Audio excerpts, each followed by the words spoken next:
बारिश में ऊपर अमीर, नीचे गरीब बहू की सालगिरह।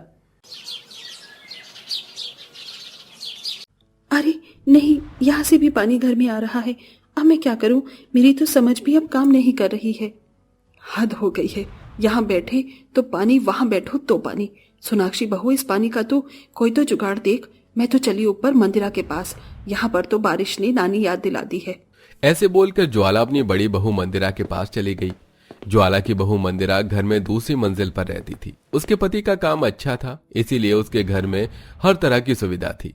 वहीं नीचे की मंजिल पर ज्वाला का छोटा बेटा मयंक अपनी पत्नी के साथ रहता था, लेकिन काम कारोबार कुछ खास अच्छा नहीं होने की वजह से उसका हाथ तंग ही चलता रहता था। ज्वाला सोनाक्षी को नीचे बारिश से जूझता हुआ छोड़कर ऊपर आ गई। आसपास के नाले वगैरह भरने से बारिश का गंदा पानी सोनाक्षी के घर में ही आ रहा था। अब मेरी बस की नहीं है इस पानी को रोकना। माँ भी ऊपर चली गई है, मैं हार मानती हूँ। ये जितना पानी अंदर आना है आ जाए, मैं अकेली इसका कुछ नहीं कर सकती। सोनाक्षी ने अपनी हिम्मत हार दी कि तभी उसका पति मयंक घर आ गया और उसने सोनाक्षी की सारी बातें सुन ली। किसने कहा कि तुम अकेली हो? मयंक जी, अच्छा है जो आप आ गए। इस बारिश ने तो मुझे लोहे के चने चबवा दिए हैं। लेकिन अब मैं आ गया हूं ना, चलो इस परेशानी को भी मिलकर सुलझाते हैं। दोनों पति पत्नी जुगाड़ करने में लग गई। वो हर परेशानी का हल इसी तरह से निकालते थे। मयंक ने घर में आता हुआ पानी घर से बाहर फेंका और जब सारा पानी लगभग निकल गया तो उन्होंने अपने घर के दरवाजों को बंद करके वहां भारी कपड़ा लगा दिया ताकि और पानी घर के अंदर ना आने पाए। अरे वाह, साथ मिलकर काम करो तो काम कितने अच्छे से हो जाता है ना। हमें हर कदम पर साथ ही रहना है और साथ ही परेशानियों का हल निकालना है। सही कहा। सोनाक्षी, यह हमारी शादी का पहला सावन है, चलो ना हम दोनों भीगते हैं। क्या? अरे आओ भी। मयंक और सोनाक्षी दोनों एक दूसरे का हाथ पकड़कर बाहर आ गए और खूब मस्ती करने लगे। उनकी हंसने, बोलने और खेलने की आवाजें ऊपर भी जा रही थी, जिसे सुनकर मंदिरा जरा सी दुखी हो गई। वाह, क्या जिंदगी है। सोनाक्षी को देवर जी कितना प्यार करते हैं। और एक मेरे पति हैं, हमेशा काम काम और पैसा पैसा। एक काम करती हूँ, इन्हें भी कॉल करके देखती हूँ, हो सकता है आज मेरे लिए जरा सा टाइम निकाल कर ये आ ही जाए। बहू कहाँ खो गई है?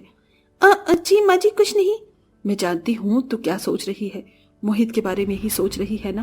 वो तुझे समय नहीं जो दे पाता है। सही कहा माँ, पैसा भी जरूरी है, लेकिन अगर जिंदगी में प्यार हो तो पैसे की कमी महसूस नहीं होती। सही कहा, लेकिन बहू वो ये सब तेरे लिए ही करता है।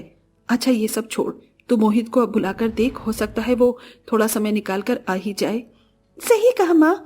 मंदिरा ने अपने पति के पास फोन लगाया, लेकिन मोहित ने 4 से 5 बार तक भी फोन नहीं उठाया। कुछ देर बाद खुद से मंदिरा के पति का फोन आया। हेलो। क्या है? क्यों फोन पे फोन किए जा रही थी? मोहित जी, मैं तो बस ये कह रही थी कि बारिश। क्या बारिश? इस बारिश ने ही तो मेरा काम खराब करवाया है, सारा माल गीला हो गया। अब फोन रखो, मैं बहुत बिजी हूं। मोहित ने मंदिरा को डांट कर फोन काट दिया। मोहित की बात सुनकर मंदिरा की आंखें भर गईं। उधर बारिश रुकने पर मयंक और सोनाक्षी अंदर जाने लगे।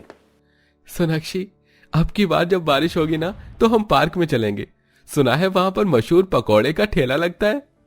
ठीक है, अब की बार की छोड़िए और बताइए कि शाम को क्या खाएंगे। मयंक और सोनाक्षी की बातें सुनकर भी मंदिरा का दिल भर आया। दोनों पति पत्नी खूब हंस हंस कर एक दूसरे के साथ समय बिता रहे थे और वहीं मंदिरा थी जिसका पति उसे समय ही नहीं देता था। मंदिरा ने अपनी आंखों से मयंक और सोनाक्षी को एक दूसरे को खाना खिलाते देखा। यह सब उसके लिए आसान नहीं था। देर रात को मोहित घर आया। आप आ गए?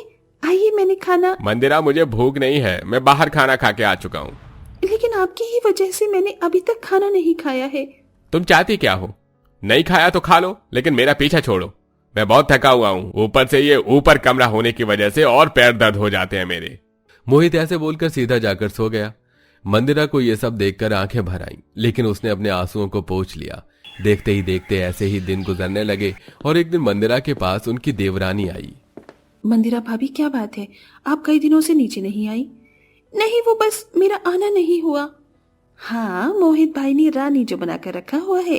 अच्छा वो सब छोड़िए, मैं याद दिलाने आई थी कि अभी 2 दिनों के बाद हमारी पहली सालगिरह है, तो क्या कोई प्लानिंग करें? सालगिरह? नहीं सोनाक्षी, तुम्हारी जेठी को समय नहीं है तो मैं सालगिरह नहीं मना पाऊंगी। अच्छा ठीक है। उदास होकर सोनाक्षी नीचे आ गई कि तभी मंदिरा के मन में ख्याल आया। सालगिरह पर तो हो सकता है कि मोहित जी थोड़ा वक्त मेरे साथ बिता ले। हाँ, एक काम करती हूँ, मैं मोहित जी को हमारी सालगिरह पर सरप्राइज दूंगी। मंदिरा ने मन ही मन प्लान बना लिया, जबकि बेचारी सोनाक्षी बुझे मन से नीचे आ गई। 2 दिन भी बीत गए। मंदिरा ने सारी तैयारी की, उसने अपना कमरा सजाया, मोहित की पसंद की सभी चीजें भी बनाई और फिर वो मोहित का इंतजार करने लगी। वहीं दूसरी तरफ सोनाक्षी ने कोई तैयारी नहीं की, लेकिन आज तो मैं सोनाक्षी को सरप्राइज दूंगा। मयंक जी कहाँ जा रहे हैं? आपको आज काम पर नहीं जाना है क्या? नहीं, आज मैंने छुट्टी ली है। अच्छा सोनाक्षी, आज तुम कोई काम नहीं करोगी? लेकिन जरूर कोई खास बात है। हाँ माँ, बस आपको जल्दी ही पता चल जाएगा। सोनाक्षी अपनी सालगिरह के बारे में भूल चुकी थी, लेकिन मयंक को सब याद था। उसने अपनी पत्नी के लिए अपनी हैसियत के मुताबिक उसकी पसंद का खाना बनाया और उसे सरप्राइज दिया। ये सब देखकर सोनाक्षी बहुत ज्यादा खुश हुई। अरे वाह, नजर न लगे इस जोड़े को। ज्वाला ऐसे बोलकर मुस्कुराने लगी। ये सारा मंजर ऊपर से मंदिरा ने भी देखा था। वो बेचारी अपने पति का अभी भी इंतजार ही कर रही थी। हो सकता है मोहित जी को भी हमारी एनिवर्सरी याद हो और वो मेरे लिए कोई गिफ्ट भी लेकर आए। मंदिरा सोचने लगी। आधी रात को मोहित घर आया। उसके दिमाग पर गुस्सा चढ़ा हुआ था। बारिश भी हो रही थी। सारा मेरा ऑफिस का सूट गीला हो गया। स्वागत है। लो मंदिरा, इसे धो दो, सुबह मुझे ये साफ चाहिए। मोहित जी क्या हुआ आपको? मोहित जी क्या आपको कुछ भी याद नहीं है? क्या याद नहीं है? क्यों तुम घर आते ही मेरा दिमाग चाटने लग जाती हो? आप भूल गए। तुम्हें मेरी हालत पर रहम नहीं आता है?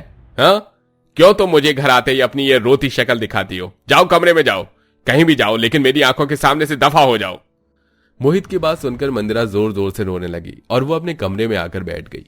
उसने मोहित से कोई शिकायत नहीं की। मोहित उसे पल पल बकता हुआ अंदर आया कि तभी उसे सजावट वाला कमरा खुला हुआ देखा। उसने अंदर जाकर देखा तो वहां उसके पसंद का सारा खाना था और साथ ही कमरा भी बहुत अच्छे से सजा हुआ था। उसे वो देखकर सब कुछ याद आया और उसे अपनी गलती का भी एहसास हुआ।